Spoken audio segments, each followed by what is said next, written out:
life. That is the subject of this evening's Talking Points memo. Poll by CBS News says 82% of Americans are disgusted. That's the word they use. Disgusted with the presidential campaign. Just 13% are excited by it. Who are those people? Pretty much everyone I know can't wait till the whole thing's over. Yes, there's a lot at stake, but all the negativity has not been good for the country. Hillary Clinton is engaged in far-reaching criminal conduct and in an equally far-reaching criminal cover-up, including the destruction of 33,000 emails after receiving, after. Can you imagine? Can you imagine if I did that? Oh, that alone is big problems, for which she got away with murder. Honestly, she has no right to be running. Just a few days ago, Donald Trump was endorsed by the official newspaper of the Ku Klux Klan. They wrote their endorsement under the slogan of his campaign, "Make America Great Again." They said it's about preserving white identity, and they've placed their faith and hope in him. Now, to be fair, Donald Trump has nothing to do with the Ku Klux Klan, and Hillary Clinton has not been charged with anything yet. Now, there is a tradition of nasty presidential campaigns in America going all the way back to John Adams versus Thomas Jefferson. But in this hyper-computer age where internet smears dominate the discourse, critical mass has now been reached. There's no question both candidates despise each other and that many Americans are angry about the state of their country. All of that negative emotion can be very destructive. Talking Points has tried to cover the campaigns in a fair way, and I believe we have succeeded. We do not cheap shot the candidates, but we do not shy away from telling you the truth about them. My analysis of the recent Al Smith dinner here in New York City is a good example of that. For those of you who watch this program, you know what we believe, and that is that many far-left policies are damaging the country, and that the Democratic nominee, Hillary Clinton, is embracing some of those policies. My problem with Mrs. Clinton is twofold. She's not candid in her assessment of herself, and she has veered sharply to the left. If Americans allow her to nominate a Supreme Court justice, things could get very intense for this country. On the other side, Donald Trump, who has been accessible to us, is not experienced in dealing with complicated geopolitical matters. If elected, he would have to rely heavily on advisors, and we do not know whether Mr. Trump would listen to them or not. So at this point, whoever is elected president will enter the office as the most unpopular victor in history. There's simply too much bitterness for it to evaporate in a matter of weeks. Talking Points respects sincerely held beliefs, even those that go against my conscience. But we are not seeing that kind of respect in this campaign, are we? Here's a vivid example. Last week, the Catholic Diocese of Rockville Center, where I live on Long Island, issued a very heartfelt letter on abortion. While the bishop did not take a political side, he clearly states that anyone who would support taking the life of a late-term baby for anything other than the life of the mother is participating in a grave injustice. The bishop and every other cleric in this country have a perfect right to state that position without being attacked or scorned. Hillary Clinton's position is that any late-term abortion should be acceptable if the mother's health is in some kind of jeopardy. But as we all know, health could mean anything, which is why there are laws against late-term abortion. And Mrs. Clinton's position is extreme, but has gone relatively unnoticed. Finally, we never endorse candidates here. We never tell you for whom to vote. We also understand that this campaign has been awful for the spirit of the nation. There's no question about it. And that's the memo. Now for the top story covering the final days of the campaign. Join us from Washington, Brett Baer. So a lot of people have questions about the process. So we're going to be here Sunday night live. You're going to be live Sunday night. You're not allowed to go home now until Wednesday. Is that right? You have to stay stuck. there. Yeah, you have to, okay. I'm in New York starting tomorrow. That means I'm going to leave then. No. I'll be here Sunday night and Monday night. I'll do a little something on Election Day, but that's your, and Kelly, you guys take it. So let's start with exit polling. All right, Fox News has a big operation, right? In selected states. We can't be in every state, but we have we're pinpointing certain states. Tell me about that.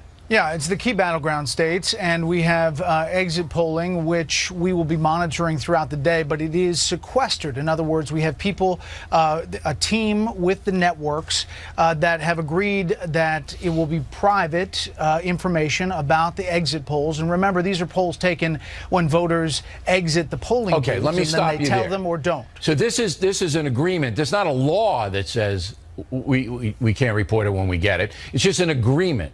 All the networks do this. All the radio stations do this. They all agree not to let it out until the polls close. Is that it? Yeah, it's a consortium, and you can't use the information until the polls close. But you say can't. It's not illegal if you did. If you went rogue and decided to do it, you wouldn't be prosecuted or anything, would you?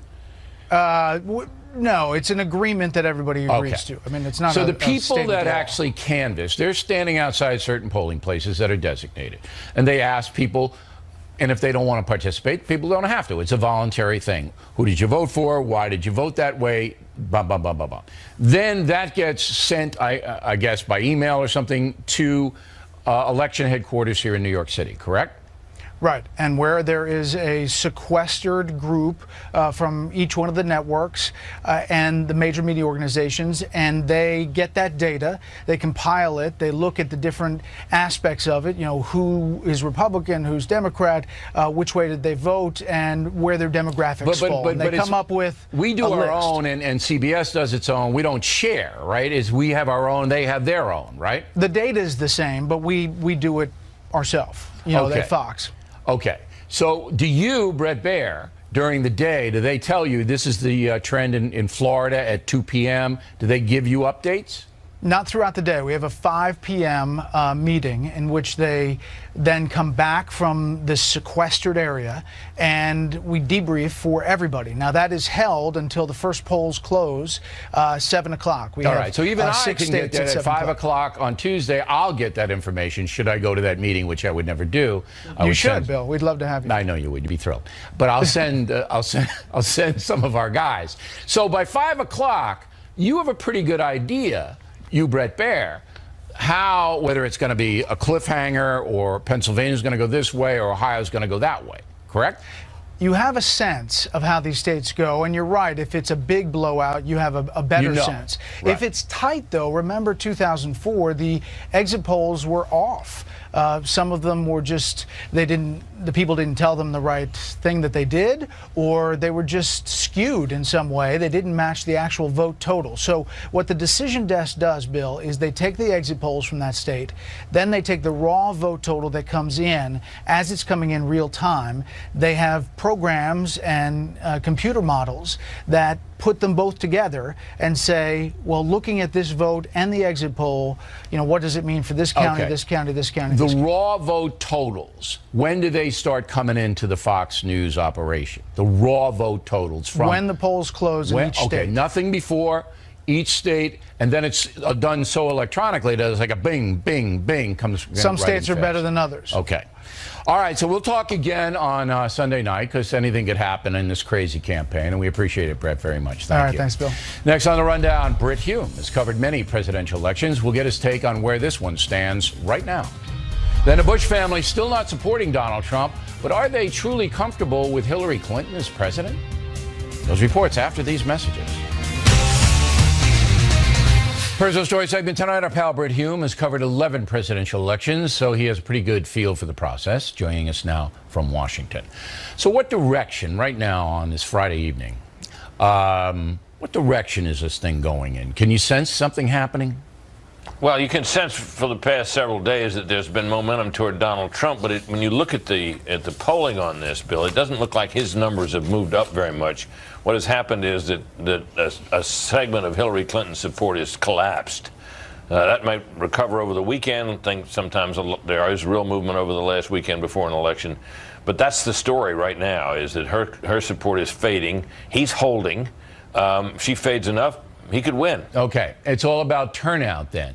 Remember 4 years ago, the Romney campaign thought they had it. Remember that? They thought they were going to win. The internal polling they had showed him up by 3, and then he disappeared. Mitt Romney disappeared. Didn't do any national interviews, and then Superstorm Sandy was in play, and that was taking a lot of the politics off the front page. And then he got thumped. Romney got thumped. Did that surprise you 4 years ago? No, because I remember sitting on your show on election eve, and you asked me, who's going to win, and I said, I've heard the briefings from both camps, and each makes a persuasive case. And you remember what happened then, Bill, was that Romney was leading, or at least was right there, right, in all the national polling. Right. But if you went state by state through the key states, the battleground states, he was not.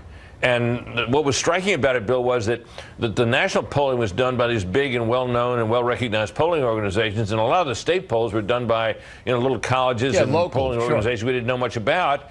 But they turned out to have it right. The national poll was off, and then it turned out on Election Day that it was off, too, that he won by more than the national polls had suggested he would in the popular vote. But Trump's doing, and we're going to do this segment a little bit long, the same thing that Romney did. He's not appearing right now on national TV, which for him is a big departure. Now, in New Hampshire, the local poll up there, WBUR out of Boston, but that's a local poll, has Trump now either tied or winning by a little. That's a turn. Nevada, some local polls there have Trump ahead there. Arizona, Trump has surged ahead. So I'm not seeing a lot of Clinton turning around in states, but I am seeing some going over to Trump. Yeah.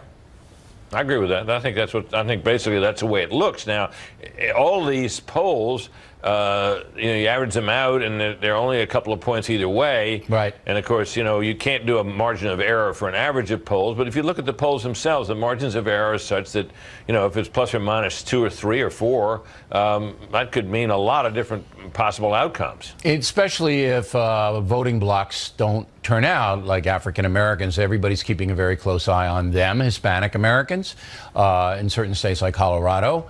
So what I see now is that if Trump manages to win Florida and Ohio and North Carolina, it's a long night. If he loses any of those 3, it's a short night. I think that's about right. And I think the one of the 3, the one where he has the greatest vulnerability is North Carolina, where the polling average, I think, shows Mrs. Clinton up a little bit. And North Carolina, of course, would be if she wins it, that's a flip, which is to say that's a state that Mitt Romney won. And it would, we all know that because of the structure of the states and how they voted in recent elections, that any Republican nominee, this one included, of course, has a steeper hill to climb. And Mr. Trump would have to basically run the table of all the states that that Romney won, plus the toss-up states, and even that wouldn't get him there. He'd have to pick off some states that like Obama Iowa, won. But Iowa's a good chance. He has a good chance in Iowa. It's a doable scenario. Yep. Yeah, it's quite possible. You're right. North Carolina. It's a long shot. And that'll close fairly early on Tuesday night. That one will be the harbinger. That's a good one to keep your eye on. All right, Britt, thank you very much as always. Directly ahead, Bush family apparently not voting for Donald Trump. What about the specter of Hillary Clinton as president? Is the family okay with that? Also, California on the verge of legalizing pot, but that might hurt the minority community badly. Up ahead. Campaign 2016 segment tonight. Even though Donald Trump has closed the gap on Hillary Clinton and more Republicans are supporting Trump, some big names in the GOP still hold out. Presidents Bush the younger and elder are not supporting Trump. Governor John Kasich of Ohio has actually written in the name of John McCain in advance voting. Former presidential candidate Mitt Romney says he will not vote for either Trump or Clinton. This now here in New York City, John Meacham, author of the book Destiny and Power, The American Odyssey of George Herbert Walker Bush, which is now out in paperback. I can't imagine at this point in Hillary Clinton's political evolution, right, Bush the younger pulling that lever for somebody who would, as I pointed out in the talking points memo, abortion no matter when, for any reason. I just can't imagine it. Well, I think it's wrong to assume that because he's most likely not voting for Trump that he's voting for Hillary. All right, so you might leave it open or something like write that. Something in. My sense is, the Bushes have been in national politics since 1952. Prescott Bush became the senator from Connecticut that year. George H.W. Bush voted for Thomas E. Dewey in 1948. They have been the architects of the universe that Trump wants to blow up. So it's sort of interesting. Why would one expect the Bushes, broadly put? But I think it's more intense than that. I think they resented the fact that Bush attacked Jeb so vehemently and humiliated him. I think that's what the driving factor is here. I think it's larger than larger. I think that the fact that Trump brought up the attacks of September 11th, I think that he has made a central issue of trying to take apart an entire ethos. And the Iraq policy, that kind of thing. And so, again, I think the Bushes get a lot of credit for a really kind of dignified silence about this. Their silence speaks I don't know volumes. about that. I think it might be a divided thing. There are a lot of Republicans who are very angry about the Bushes, not because they don't like Hillary Clinton. It's not so much Trump. You got to get behind this great guy. It's we hate her. How can you ever not help get her off the stage? That's what I'm getting. But it's not.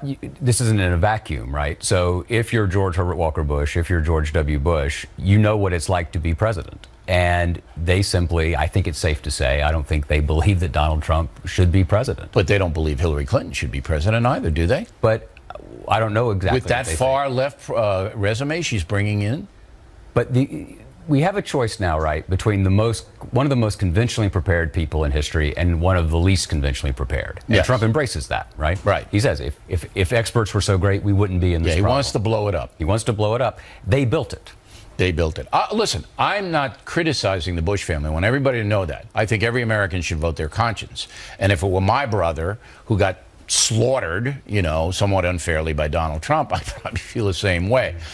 What about the French? I don't think it's just personal, though, Bill. I really do. I really don't. I mean, they're from Texas. Come on, they're from Texas. No, I appreciate that. It gets personal, and its family is everything to the Bushes. Family is everything. But so is loyalty. But so is the country. George H.W. Bush has always said. But they have a reason. They can say that Trump doesn't know what he's doing, and then justify the family man. What about the friendship between Bill Clinton and the elder Bush? They became pretty good buds. They were. Yeah, it was Brokeback Mountain meets C-SPAN. Yeah, for a while there.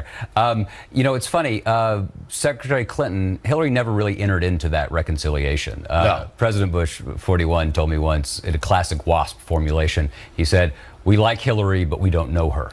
And they don't really care to know her, though. I always got the feeling they didn't want to know her. Well, there's also remember, 1992, we've all sort of, it feels like ancient history now, or the Peloponnesian War, but that was a rough thing with Bush and Clinton. And with Mrs. Bush, right? Hillary was the Wellesley graduate who didn't stay home and bake cookies. Right. That was a big But that was generational shift. nothing compared to what this is. Oh, yeah, that's the true. Bush-Clinton race in 92 compared to Trump-Clinton 2016. True. Oh, my God. But remember, Ross Perot was there, and and that's why Clinton won. Well, and Mark Twain said, "History may not repeat itself, but it does rhyme." And so we've had populist billionaires shaking things up before. All right, John Meacham, everyone, check out his book on the Bush family, and plenty more ahead as the factor moves along.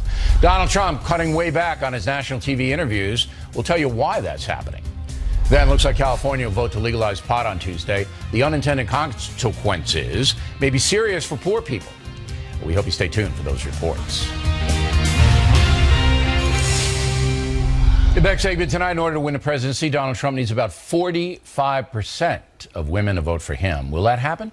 You're now to analyze Dana Perino. Before we get to the women vote, you work for the Bush family. You know them very, very well. Was Mr. Meacham's assessment correct? Yes, I think it was a larger. I think that if Jeb hadn't even been in the primary and Donald Trump would have emerged as the winner of the Republican nomination, that they still would not have supported. Is that because of the Iraq criticism and 9/11? I think it's policy, temperament, character. But temperament, if Trump had not attacked Bush, what would be the temperament problem? Most times the Republican establishment gets behind the Republican nominee. Almost always. Right. This is an unusual situation. Right. But if Trump had not attacked Jeb, I don't know what and I temperament haven't would be. spoken to them specifically you about this. haven't? No? I know that it's not about Jeb. It's not. That's what I know. Okay. I would also point out that, Donald Trump was working against George W. Bush for a long time, supporting his opponents. Yeah. Pelosi, Yep. Reid, Clinton. Well, Trump will tell suggested you he should have been. he was a businessman. He was spreading it but around. still, suggested he should have been impeached. Said that he knew about 9/11 and didn't do anything about it. Dabbles Yeah, in he walked that back. conspiracy theories. I know. Okay. All right. So, But I also think that they've been quiet about it, but they have also. George W. Bush has campaigned a lot for several of the Senate candidates, and it looks like that has helped pay off in places like Ohio and Florida. for the Senate people. Yes. Okay. Now, what about the women now? There's no question that Hillary Clinton's support is declining, Definitely. right? Women part of that equation? Not exactly. Apparently, it's an re-emergence of the email scandal in the last 10 days. It's not changing minds as it is reaffirming the perception of her anyway. But I do think that Donald Trump, certainly in those states where he's starting to climb back up, as Britt Hume was talking about, there's the national polling that's certainly tightening. But in some of these key battlegrounds, he's doing better, like in New Hampshire. And Nevada. Nevada, that's true. I think that Kelly Ayotte will actually help him in New Hampshire as well. But Kelly Ayotte doesn't really like Trump. Well, she's had to go back and forth, right? Remember, she's also been attacked by being connected to Trump, and that was one of the reasons that she her can't numbers win went up there, and we understand that. But again, women have got to be part of this equation, even in states like New Hampshire and Nevada. The numbers are super important. I think you pointed out in the intro that you need about 45%. 45 is what you need, right? And Romney had only 44. Right. McCain had 43. Bush lost women in 2004 by 3. He had 48%, but he still was able to win. So that 45 number is very important. If Trump gets over 45 with women, I think he'll win.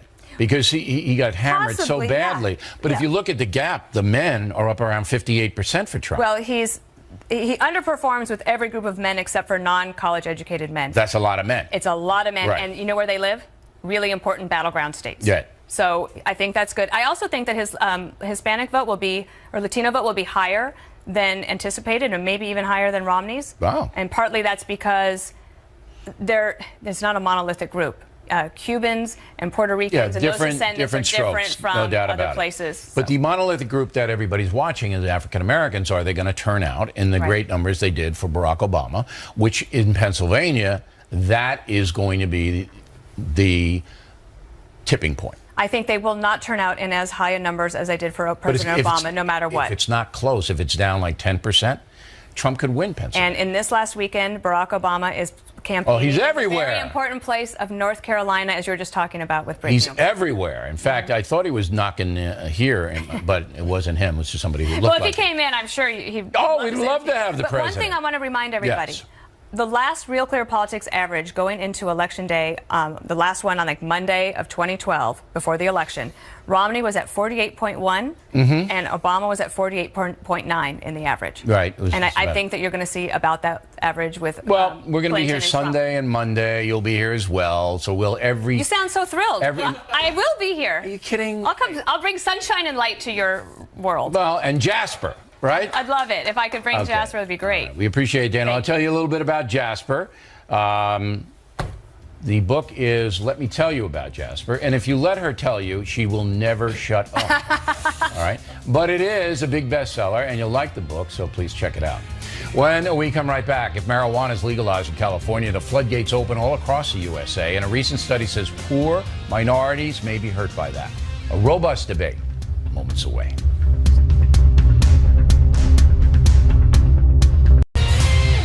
Thanks for staying with us. I'm Bill O'Reilly in the Unresolved Problem segment. Tonight, on Tuesday, voters in California will decide whether or not to legalize marijuana. Latest poll out there has 55% supporting legalization, 38% opposed, 6% don't know or are too stoned to answer the question. For voting, Californians might want to consider a new study from the Journal of Drug Issues. It says that households with incomes of less than $20,000 a year, that is very poor, account for 29% of all the marijuana use in the USA. That means people who are struggling are getting stoned at an alarming rate. Here now to discuss it, Eric Bowling of World of Vera. This is a cause. I was reading a column in the New York Times about a poor black child who was extraordinary in school. And the reporter, the columnist, went to the kid's house. And the first thing that they noticed when they walked in was the reek of marijuana throughout the house, all right, and the lack of one single book within the house. Nevertheless, this child was excelling in school, but the column was, what kind of chance does he really have against people with a stable environment? So I see the legalization of marijuana as making it easier for people who are desperate, hopeless, to get hooked on this substance. That's how I see it. Well, I appreciate that, and it is of great concern, and the statistics are alarming. We need, obviously, as marijuana is legalized, as it certainly will be in this country, I think all 5 of the states, California, Massachusetts, Maine, Arizona, and Nevada, I think that all of them will approve the legalization. So it is obvious that as we legalize, as inevitably we will end reefer madness and the pot Not in some prohibition, states, though. I think that all 5 will go. You're not going to get it in the South. Not going to happen. Well, I'm talking about the 5 that are on the ballot. Oh, right no, now, the 5 there. But look. Wait, let me finish my point. My point is that what we need, along with that, is an intensive public education campaign to tell people against tobacco, because this exactly tracks who is the people that use cigarettes. Poor people. Disproportionately, it's the same people. We must do that, but I have to point out that the real public health hazard to those poor people smoking pot over the last decades has been getting arrested for pot. Almost 10 million of them. Almost 10 million of them in the last decade. That's the real public health crisis. Most of them get a ticket for it. Now, Bowling, my thing is the real health hazard of pot is the de-incentive, all right, to make something of yourself. And you see it. It's not just pot. It's alcohol, it's hard drugs, and if you're going to lose yourself in this world, all right, you're not going to succeed in our hyper-competitive society. No, you're not wrong, and Geraldo's not wrong either when he says we need more education, we need more drug rehabilitation and education, and Geraldo's right that as these states do go, California's likely to go, someone has to pay for that education and rehabilitation programs, and what so let's legalize so we can rehab. Well, I'll tell you, if you legalize the tax foundation fund, if you legalize every state in the union, you'd raise somewhere around $18 billion in tax revenue alone just from the sale of marijuana. The social problems in Colorado, particularly, Colorado is a state that's really studied it. Washington, they haven't really done it. The social problems have almost overwhelmed the tax revenue. But what I'm trying to say to you is that the only way this works, and I agree with you that most states are going to legalize marijuana, is if you do a tobacco campaign. And the tobacco is legal in America, but it's like you're an idiot if you do it. Right. You're going to get lung cancer. You're going to have emphysema. Exactly. Your heart's going to give out. That's the way to do it. Well, you've got to do that with marijuana because now it's glorified. It's glorified now. I think the happy happenstance is that all 3 of us agree that we need this massive public education campaign. I mean, if you're going to say bad things about marijuana, maybe somebody would listen because look at you. Say, look I could have been O'Reilly. I could have succeeded like O'Reilly if I hadn't smoked pot. And it'll have me and him. I have a news bulletin. I swear to God this is true. Guess who called me just before the show? Cheech called me. Of course. Because he needed some weed. Cheech is playing in Huntington. Cheech is playing in Huntington in your neighborhood. Yeah. I said, why don't you invite O'Reilly? And they said, no, wait a second. O'Reilly's the only guy I know that never tried pot. That's right. I mean, I'm not a druggie.